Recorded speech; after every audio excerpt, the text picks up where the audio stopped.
did today you meet your goal of being purposeful and impact people's life, regardless of the finances, regardless of the numbers, which is again all important, but did you do that? And some days you can say you truthfully did that, and some days like I just mailed it in today, like I didn't do anything wrong, but I just wasn't there.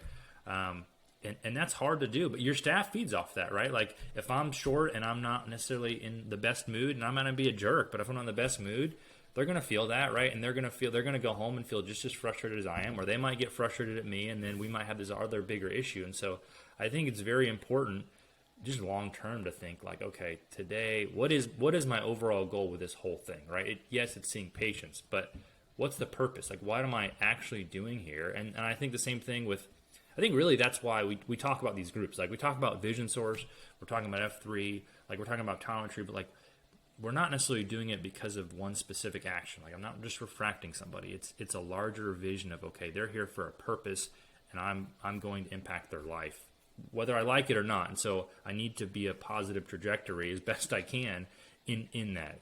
And so it's hard though. I mean, some days, it's very hard, Yeah, I think I think there's days where I'll come home and I'll even mention to my wife, Jamie, I'll say, like you said, we're not hurting anybody. We're doing a good job, right? You're doing a good job. But I just sit back and like, I just don't feel like I helped anybody today. Like, of course you did, but you didn't.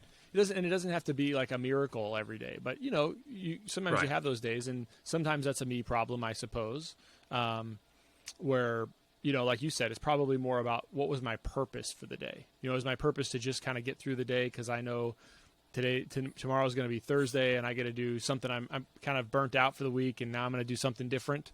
Or was it because I had other stuff on my mind that, about things that weren't important to that moment? And so you just try to have less of those days. But I think being aware of them for me has helped, because when I have those days, I can know like, all right, something was amiss. I gotta get right. I wasn't where I want to be. Tomorrow's a different day. We could start over.